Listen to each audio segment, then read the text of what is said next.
Hi, and welcome to 2018, and welcome to this year's accountability or New Year's resolution, whatever it may be. This is what I've decided this year to remain faithful to God's Word and to stay in tune with His Spirit through prayer and to just, surrender my preferences, my expectations. It's a hill of beans. If anyone even watches, it's not about publicity. It's about personal relationship. And as an extrovert, this is a good accountability tool for myself to remain faithful to the promises of God and to be in His presence through prayer and accountability with my lifestyle. So some people journal, some people read, some people go to college.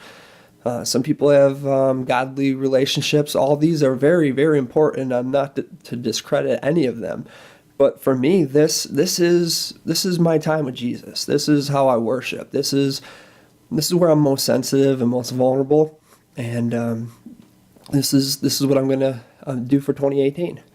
Well, if you are with us still, I do have 3 personal observations from a miracle that Jesus performed when He cleansed the leper in Matthew chapter 8, verses 1 through 4.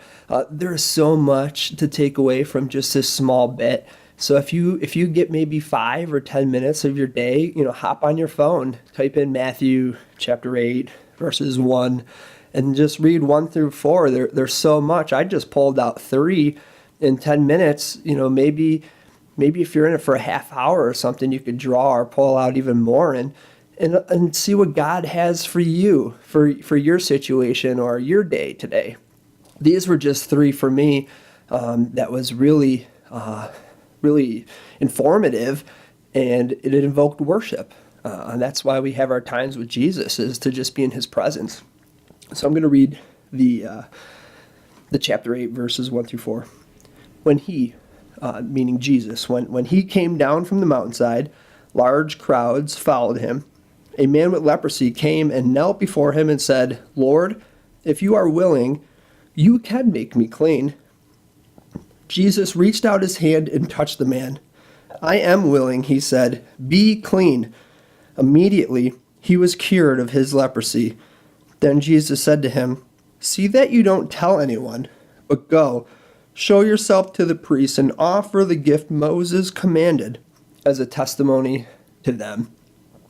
Now again, I just pulled out 3 in a short time. I'm sure if you spent a little time digging into the Old Testament, and especially in the Leviticus, where Moses actually shares the commandment from God to the priests about the cleaning process of unclean, and if someone's healed, and I mean, there's so much.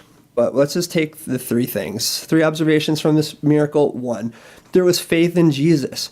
See, the man came and knelt before Jesus in verse 2. He says, came and knelt before Him. That's adoration all over it. That's placing Jesus above himself, above his circumstances. Just a pure heart of humility to come and kneel before Jesus. And not only that, he had faith in Jesus by saying the word that you can make me clean. He didn't say, "Jesus, could you clean me?" He said, "According to your will," because it's God's plans, not ours. If it was ours, we would be God. We can't dictate what God blesses and what He withholds for a deepening faith and dependence on Him. So it's God's plan above all. So He's like, if you're willing, you can clean me and heal me. And that's what Jesus did. So that's the first observation, is that there was faith in Jesus. Secondly, that it was personal. In Jesus, in verse 3, Jesus said to him, "See that you don't tell anyone." So probably his whole life, walking around with all this skin disease called leprosy and all this, and all of a sudden, boom, he's cleaned, and then Jesus is like, "Yeah, no. Keep it to yourself." Now, I'm just speculating here, but I'm pretty sure Jesus would have known that if he went around telling everyone that Jesus healed them, there would be people coming with the wrong motives. See, this man came he knelt before Jesus in worship, in humility. He said if he's willing, so he's a God-fearer.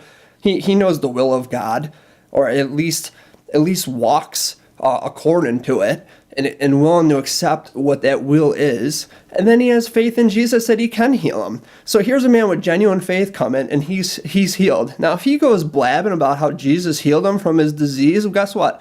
You're going to have crowds of people coming with the wrong motive, with the wrong intentions.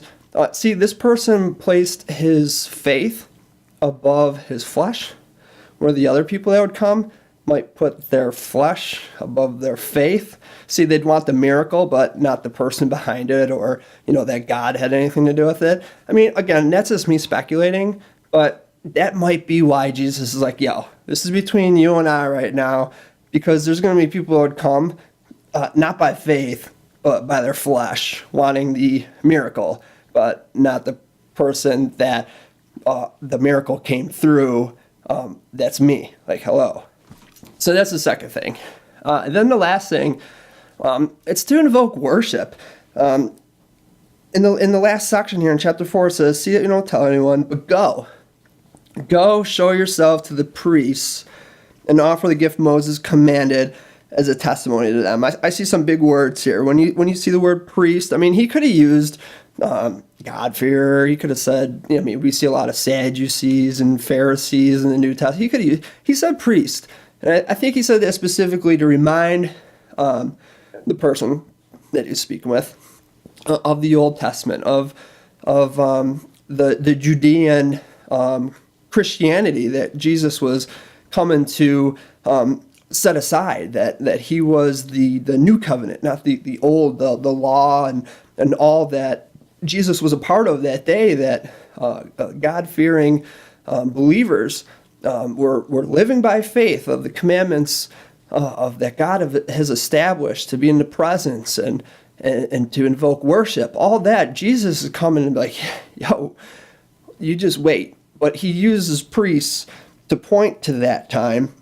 And also Moses, we're looking at the Old Testament and all the promises. I mean, Moses was for the promised land. I mean, it's like these are some heavy hitters. This is like saying Babe Ruth, Wayne Gretzky. I mean, Moses, boom. I mean, there's a lot of thoughts going, and then commanded. I mean, you're thinking of the law as a testimony to them. I think of when they crossed the Jordan with the heaps of rocks, about whenever this happens, it's for a reminder of the children's children of Israel passing on dry ground for a second time. I mean, these are some heavy hitters. You know why?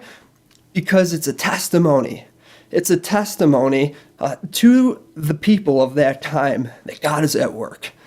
I'm sure this guy was very well known by the priests. I mean, here he is, already a God-fearer. He goes to Jesus and worships him. He had to have had that information somehow. I'm sure he wanted to go and worship and be in the presence of the Lord, but being unclean outside the gate. So I'm sure the priests have went out and seen him, known of him, and now Jesus is saying, go show him what's up.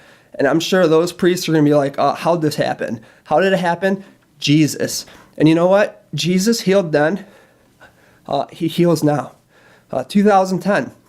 Up until that point, I was living life. I was a God-fearer. I would say I was agnostic, but I was also selfish. I was living in the flesh. I wanted everything for now. I wanted the quick gratification, the satisfaction of life. You know what? I had an addiction, and I couldn't get out of it. I tried myself. I couldn't. It just got worse. You know what? Until the day Jesus came to me and said, hey, I'm willing to heal you. And I can heal you. Will you accept that as a gift? And I did. And I was healed. My life's been changed. My whole family's been changed and shaped. And it still is. I'm not perfect by any means. But you know what? I'm forgiven. And I'm in the presence of God. Because Jesus has come into my life. And that gift is available to you. And one day, our ultimate healer will come, and there will be no tear, there will be no disappointment. The ultimate healing will occur, and we'll all be together in his presence. Well, thanks for joining.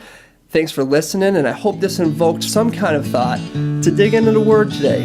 Or maybe just stop, say a quick prayer. just be thankful for the breath and the day that God has blessed you. Make the most of it.